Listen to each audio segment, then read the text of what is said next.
Hello, sociology scholars. Mrs. Olson here. Today's lesson is titled Types of Society, and it falls within our unit called Social Structures and Group Behavior.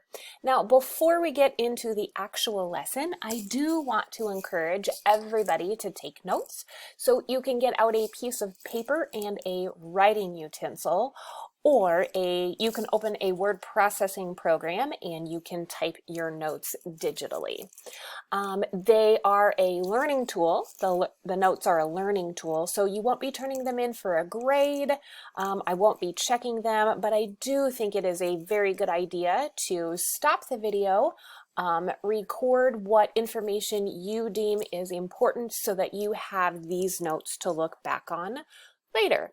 All right, so getting into the lesson, we begin with our learning target, which reads that you will be able to explain how the structure of a society affects human relationships. So we're going to be looking at how a society is organized, and within that organizational structure, how people interact with each other, okay? So our first slide is going to be the characteristics that define a society, okay? Now getting into our first note, what I'd like to do is to break down this summarizing sentence. And the sentence reads that the culture and social structure of a society are greatly affected by the way a society provides for basic needs. So first, I want to break down the sentence by looking at this phrase, basic needs. What is a basic need? I'll give you a second.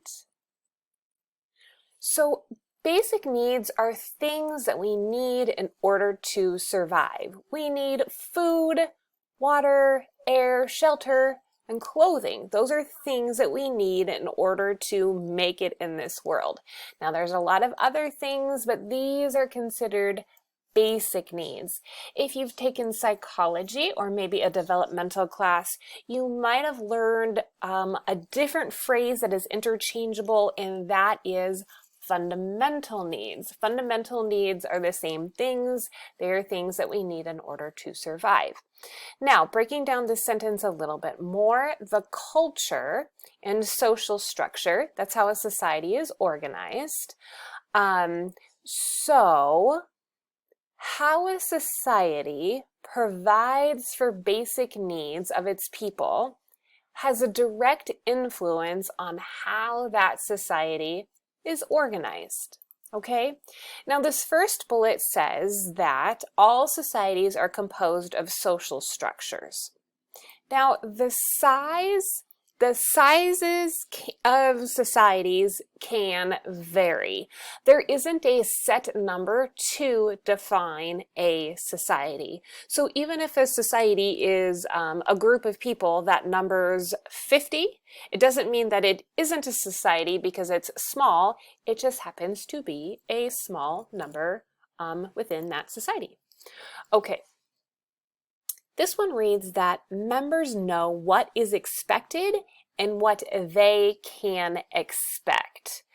Within a society, its people know their roles. They know what is expected of them and what they can expect from others. This one says that there are shared patterns and predictable social relationships. So the patterns that people follow, the roles that they fulfill, they are going to be brought up in the society. They are going to grow up and learn these social rules, these social patterns, and how to interact within the role that they were born into. Okay, and that's where this one comes from, in that these social relationships, they are passed from generation to generation. Okay, so just a picture to represent the patterns and relationships being passed down from generation to generation. Going to the next slide, I want us to note that the first note goes back to that overarching sentence on the previous slide. It says that societies meet their members' basic needs in different ways. There are going to be differences in society on how a person's basic needs are met. And so it's these differences that form the structures within a society. Okay? Now, in theory, a society is independent. It doesn't need another society in order to survive or thrive. Now, smaller social structures like family and economy, they work together so it can meet all of the needs of its members. Continuing on, pre-industrial societies can be independent, but here's what the sociologists, the scientists say. Modern societies are not independent. They are dependent upon global relationships. So when we think about our society, the modern world that we live in, even though we think we are independent, we would call ourselves a sovereign nation, we really are dependent upon a global economy and the relationships that exist between our friends, our allies, our trading partners. Okay, so this is a picture of a pre-industrial society that would be considered independent. Next slide. We are first going to talk about hunting and gathering societies. So, hunting and gathering societies, there we go, survive by hunting animals and gathering edible fruits and vegetables. They are usually nomadic, and I think I'm getting ahead of myself, so one moment here. There we go. Today, there are few hunting and gathering societies that remain in the world, but there are a few. So one of them are the Bushmen of South Africa. I'll guess I'll attempt this, the Khoisan, maybe. And if anybody else knows how to pronounce it and I'm saying it wrong, I apologize. There are the Kaska in Canada. So this is a Native American group out of Canada, or an Indigenous people group out of Canada. And then there are the Yanomamo of Venezuela and Brazil. Okay, so when I got ahead of myself earlier, I was saying that hunting and gathering societies are typically nomadic. So they move as the food supply changes with the season. So if an animal herd moves to higher ground, or maybe to closer to water, that group of people, they will too. Okay.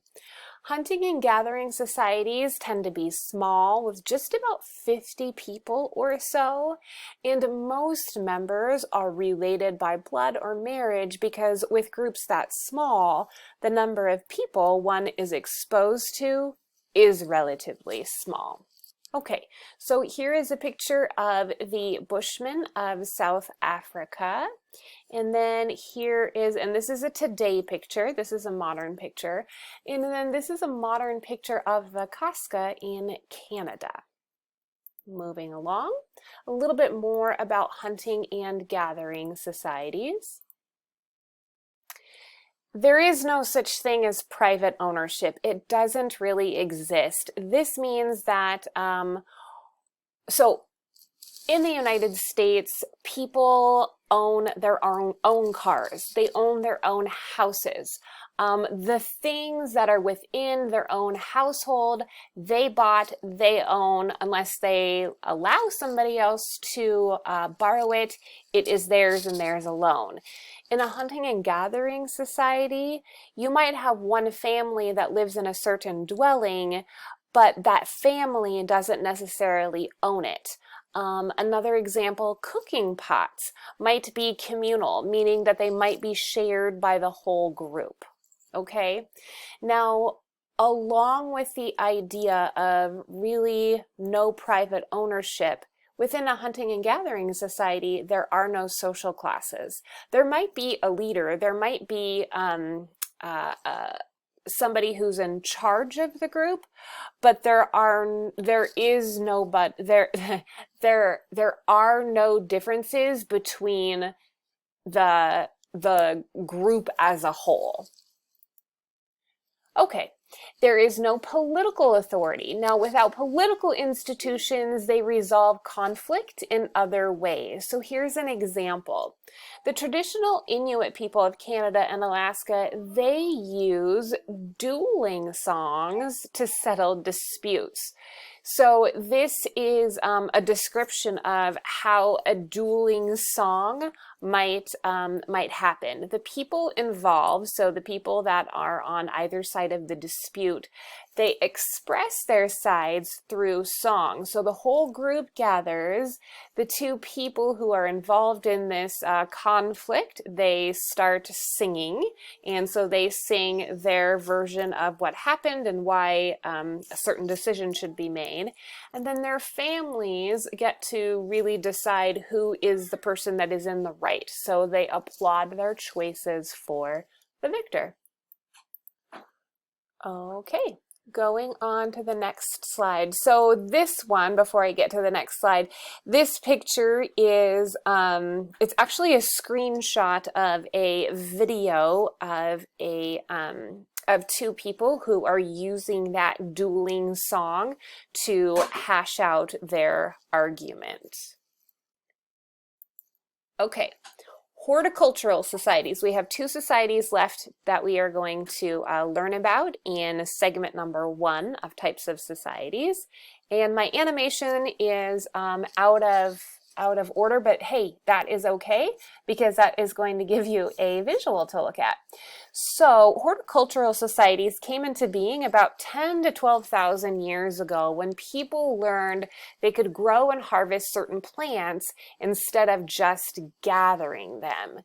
So that's when we saw this shift from hunter-gatherers to horticultural societies, and the shift, it occurred over several centuries. So it didn't just happen overnight, but it did happen over a pretty good wide span of time. Now, this shift, so when hunter-gatherers became horticultural societies, it led to more permanent settlements. So instead of people being nomadic, they stayed in one place. And this was because people could work a piece of land for a longer period of time. And because they stayed in one place, it allowed the growth of larger societies. Okay. There was a primary emphasis on the survival of family members. So that's one part of it. And then also we want to remember that all family members, they contributed to food production.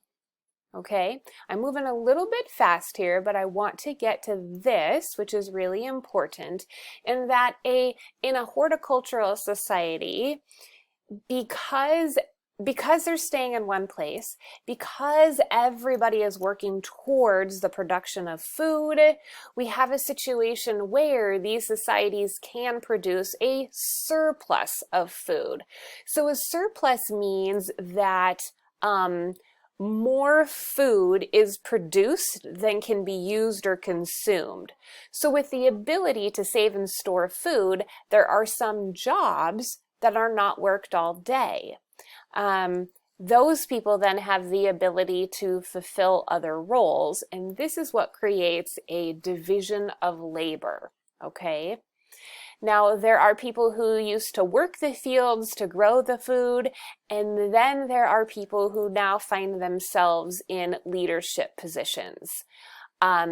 This division alone creates the inequalities between, there we go, between the leaders and the workers. So our picture that we've been looking at this whole time, this is a modern horticultural society out of the Philippines, and I believe that you pronounce this as Hanyou.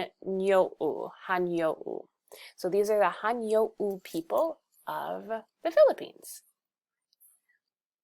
Okay, and getting to our last society within this segment number 1 is the agricultural, or are the agricultural societies, which use plows and domesticated animals in order to farm and develop their food production. Now, the use of plows and domesticated animals, this boosts productivity so that they can farm larger areas.